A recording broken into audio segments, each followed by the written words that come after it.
This episode is brought to you by Monogram. Welcome to the Design Dash podcast, your guide to designing a life you love. Join us as we explore the keys to living the life you want without compromise.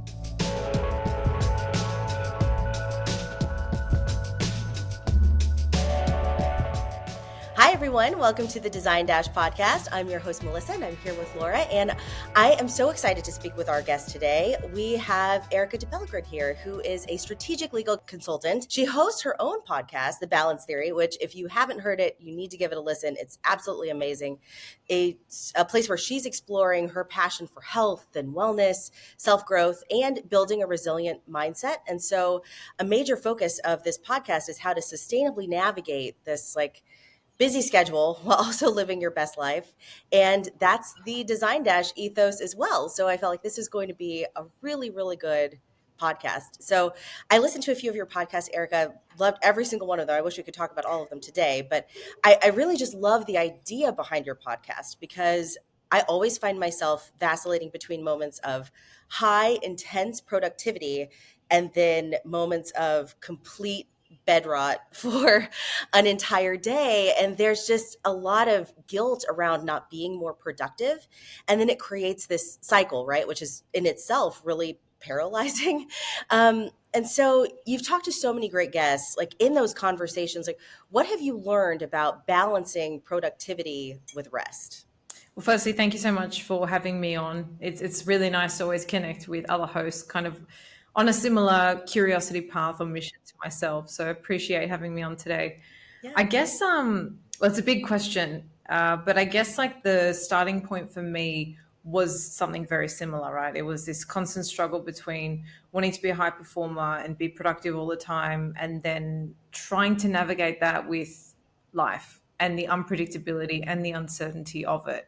And the more conversations I have and the more time I spend reflecting on this, the truth is that I think like it's been a hard one for me to really fully accept. And for anyone listening, maybe they'll resonate, maybe you both will as well. It's like this idea, like when we talk about balance, it's not about this steady equilibrium. Balance to me now versus maybe when I started the podcast or before when I was really struggling to manage different areas of my life. Balance now is about actually being able to navigate the highs and the lows of life and finding your center. Really, it's really just like the dance between the two. It's not trying to get to this state where you never feel bad and you never feel unproductive and you never have those days in bed where you do nothing and eat a bit of junk food, right? Like that's a part of life, just as much as celebrating the highs are, just as much as periods of no momentum and kind of not a lot happening is too, right? That finding your okay, right? Finding like your peace with that, I think is really like a mindset thing to finding your balance. We'd like to thank our good friends at Monogram Appliances. We've partnered with Monogram for over a decade with our design firm, Laura Design Collective, and we're so happy to partner with them in producing the Design Dash podcast. Monogram sources the highest quality materials for their appliances, from commercial grade stainless steel to unscratchable sapphire glass. Monogram ensures lasting beauty and unmatchable quality for your luxury kitchen. And not only that, but they have an amazing team who we love working with, and we know you will too. So thanks, Monogram.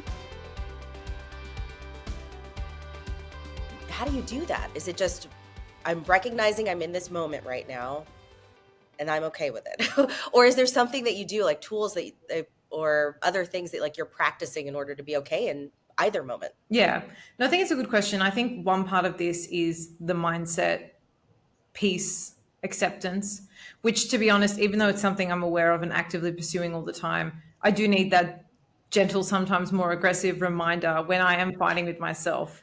I think for females especially, I'm not sure if the majority of your audience is females, I think one thing we forget is that we actually change so much from day to day. If we just look at our, the average 30-day cycle, we weave and wane so much. Our energy, our output, all of that is different. And I remember coming across this really beautiful meme or visual on Instagram, and it was like the amount of energy you have to give every day. Sometimes it's 100%, sometimes it's 110, but sometimes it's also like 20%. But if you've given all 20% you've got to give that day, you actually gave 100%. And just reminding yourself that, being very mindful I think one big thing for me was being very mindful of the stories I would tell myself. So if I was lying on the Mm, couch all day because I've had a whole week of recordings and I've been really busy at work and I'd just taken one day to chill out and like recharge, what's the story I'm telling myself as a byproduct of that, right? Is it that yeah. I'm lazy and I'm not worthy because I haven't done anything today? So being really mindful of that language and then flipping the script of, okay, no, actually, I deserve this time off. I need to recharge. Like my iPhone, if I use it 24/7, it needs to go back on battery charging sometimes to be able to go ahead forward. Yeah. So being really mindful of that. So that's kind of the first thing.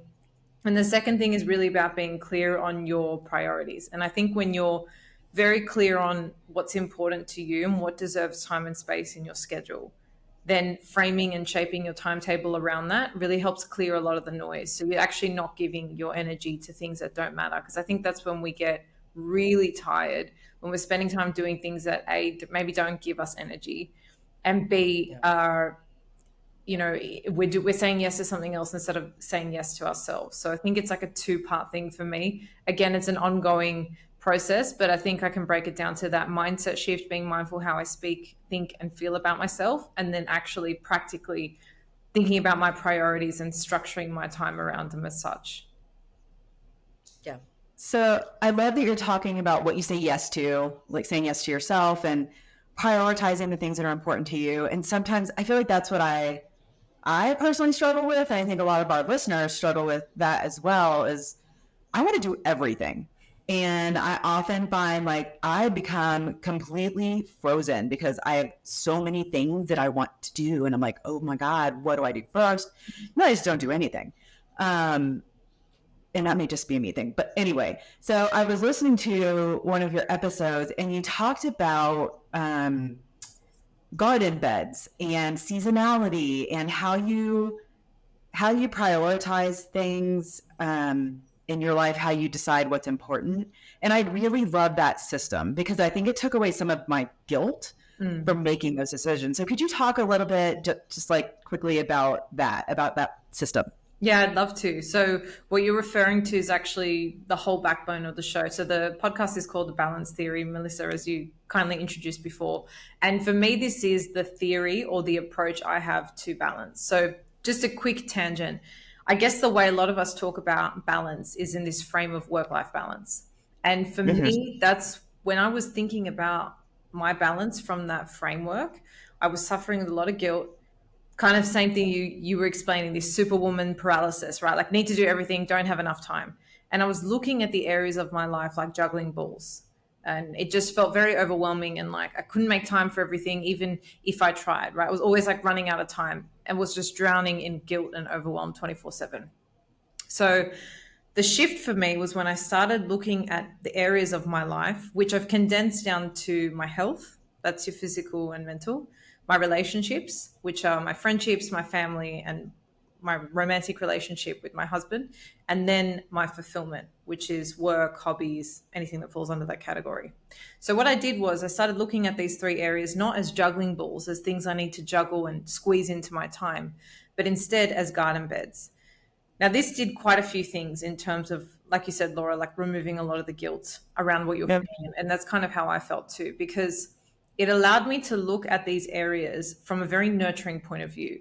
But I really, for anyone listening who's resonating with this, the idea is to be very simplified with the approach. So when we talk about a garden bed, very simply, and I'm not a green thumb, but I'm just talking from an analogy perspective, in my view, a garden just needs a bit of sun and a bit of water in order to survive, right? They're kind of like the bare essentials you would need to say that that garden has got what it needs to grow. So similarly, I'd say we look at our areas, our health, our relationships, and our fulfillment, and we think about what are these non-negotiables, right? These are like our first layer of priorities. These are our sun and water. Very quick example for my health. That looks like me getting 8 hours of sleep every night, moving my body every day, and making sure I've got enough water. You can see I've always got this massive water bottle on my desk. They're my non-negotiables for my health. Now, I could map out another 20-page bullet list of things that I'd love to add to that list. The idea here is not to get too carried away because these are kind of like the building blocks of our time. And to really get you thinking about it, it's saying, okay, if I want to have the energy to show up as the person I need to today, whether that be a mother, a business owner, a friend, an employee, whatever it is, what are those bare essentials? What are my sun and my water in each of the areas of my life? And then you would start building out your time around that. Right. So obviously for work, for those of you that work full time that are listening or have a business, there's going to be a bare essential, might be a 40-hour work week, whatever that looks like. Right. So we start to think about what are these bare essentials. We build our time around those things first. Then there's this second layer of priorities, and I call these our wants. So these would be akin to, if we go back to the garden analogy, if we added some fertilizer to our garden bed, or if some bees or butterflies came to pollinate, these things are only going to bolster and amplify what's in our garden, but we're probably not going to wilt and die without them, right? They're just a value add. So what I like to do then, this is where we can start really stretching out the bullet list. We can say, if I could go for a sunset walk every day, if I could do a hot sauna once a week, if we just stick with the health category, these are things that I would really love that would add to my feeling of balance of my time for myself, but they're not non-negotiables, right? So that's kind of the key distinction. It's the sun and water versus the value adds that are going to boost and grow things at a different rate. And then you can add those things onto the schedule. And by having that second list, it kind of helps in moments where, sometimes if we go back to like saying no and struggling with boundaries and things like that, feeling guilty, I feel like and one thing I really struggled with was I wasn't able to say no a lot of the time because I didn't know what I was saying no for, right? I didn't have that clarity on, or what would I be saying yes to as a instead of going out that night. I didn't really have anything else that I knew I wanted to do. Mind you, not wanting to go is absolutely more than enough of a reason. But for me, I used to really struggle with that. So when I started to get clear on, I have this other beautiful list of things that actually I already identified are a value add to my garden beds, then it became so much easier saying no because I had that clarity. So in a nutshell, and I hope I haven't oversimplified it, this is kind of the balance theory and how I utilize my priorities to structure my time and how I feel I've been able to build out and still maintain quite a busy schedule without compromising on these things that I feel like really make me who I am. And I feel like that concept really takes the pressure off too. Yeah. It gives you a clarity, and then it takes, I don't know, for me, like just saying like, okay, these are value add. Like that just felt like lighter. I don't know. It took some pressure off for me. So yeah. I love that. I love that. The other thing I actually forgot to mention as well, which I think is another really important thing, is the seasonality, right? And that's why I still love the analogy of garden beds, because we have these moments in life where, you can have this perfect schedule with your non-negotiables, right? And then something crazy happens at work or in your business and it becomes a work season, right? Or something pops up in your health, God forbid, and you need to go all in on your health. So much like garden beds, you have seasonality of different types of fruits and veggies, right? And the idea here is, yes, you might need to tend to that garden bed more at that moment in time, but as long as you have those non-negotiables, right, the sun and the water for the other gardens, again, a very simplified list, we don't need to get to a point where we focus on this project for work for 3 months and we're completely out of shape and unhealthy and not feeling energized at all. We still have time to maintain the other things. Okay. Love it. Yeah, I think sometimes it's so easy to be hard on yourself, right? Like we need to give ourselves some grace. And in your podcast, it seems like you talk a lot about that, but you're also talking a lot about confidence too. And I think sometimes when we're just thrown into doing a bunch of stuff and again, not attaching that to a purpose, I know that for me, I end up losing confidence for some reason. Yeah. So, do you think that confidence does play a role in being able to balance your life effectively? Yeah, I think that's actually an interesting point. I think a lot of us feel we will become confident when X, Y, Z happens, right? Or we achieve so and such and so thing. But I think if we reverse engineer it, when you're clear on your priorities, it's almost like you understand what you're protecting, or you understand the cost of, if this wasn't in my life, I actually wouldn't be able to show up the way I wanted to. And I think that actually builds the confidence to then create that life that you want. I know that's something you guys talk about a lot. And I think what holds a lot of people back, and I feel like I've definitely been here before, is kind of waiting for this if and when situation to feel confident, rather than being like, what does a life I actually want look like today? How can I start building that out and protecting that through priorities and managing my time a bit better? And I think that inside out builds your confidence, one aspect of it anyway. Yeah,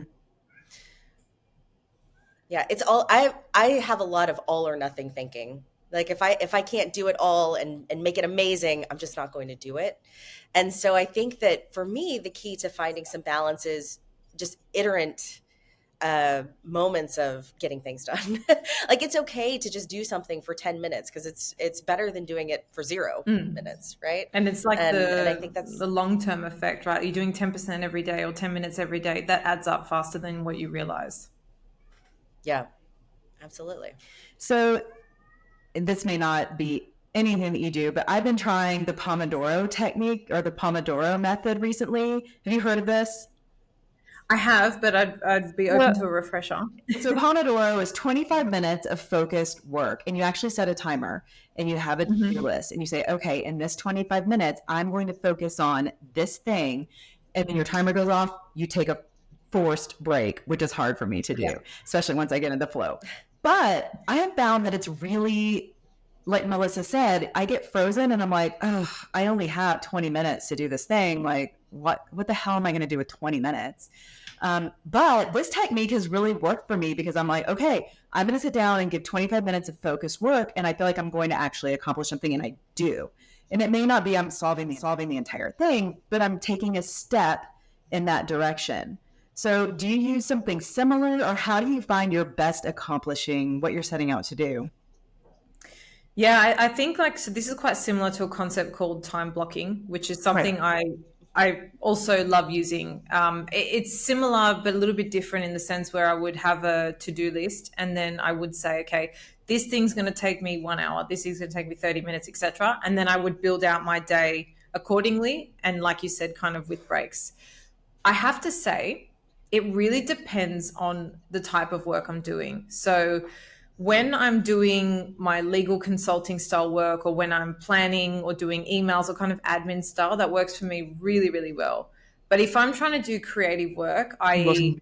planning episodes for the podcast or coming up with some new ideas or thinking about my social media content, I actually try and do that on a weekend when I have no time restraints, because I find that admin time strains work well, but creative, I feel really blocked if I have somewhere to be or I've got a time restraint. So I love the technique and I love using time blocking, but not for creative things.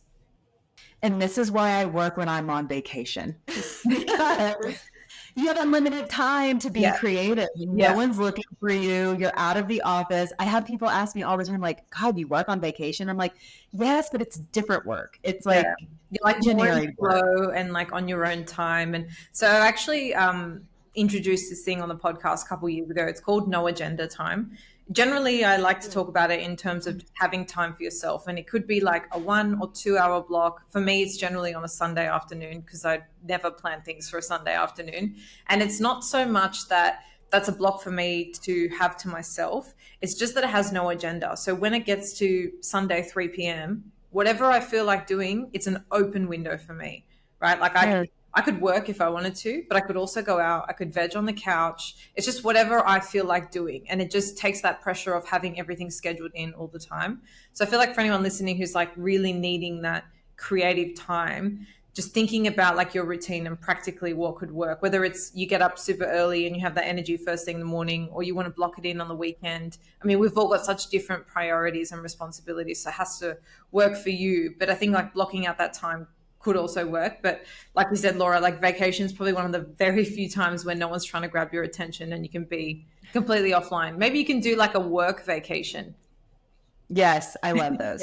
I know, and it probably sounds completely like a sickness to a lot of people, but for me, it's just like being in an airplane. No one's looking for me. Like that time is found time, and it's like I can just be alone in my creative flow. Melissa, I know you have a couple of other questions, and then this is gonna be a quick chat. This is a quick one. I mean, we're actually out of time. Yeah. So thank you, Erika. I mean, I think that is a good place to end it. You know, give yourself some grace, find some confidence, find the time, or really it's just allowing yourself to have the time to use it to whatever you want to, whether Well, that's I work, have one last rest, question. or I have one last question. What are you Okay. reading? What are you reading right now? Can you recommend a fabulous book, inspiring read? So I'm actually reading a book called The Psychology of Money, which is a little bit different to what I normally read. It's about investing, but it's about the mindset that sits behind it. One thing I'm trying to learn about is my own money mindset and kind of working through some blocks I maybe have there. So this book's been interesting for me, it's not like, strategies on how to invest. It's about the mindset and the emotional regulation required for investing. So I'm finding that quite interesting and a bit different to what I normally read. You're right. Psychology of Money. It's a great read. And where can our listeners find you? Basically on any social media. YouTube is our main platform. Otherwise, Instagram, TikTok, it's the Balance Theory podcast is our handle across all channels. So you'll find us there. Awesome. Thank you so much for joining us. It's been great chatting with you. Thank you both. Yeah, it was thank you, lovely Erika. chatting today. I appreciate the time. Thank you for listening. Make sure to check out our next podcast, coming live next week on Spotify, Apple Podcasts, or wherever you get your podcasts. In the meantime, you can find us and more wonderful stories like these on designdash.com. And make sure to follow us at Design Dasher on Instagram and TikTok. Till next time.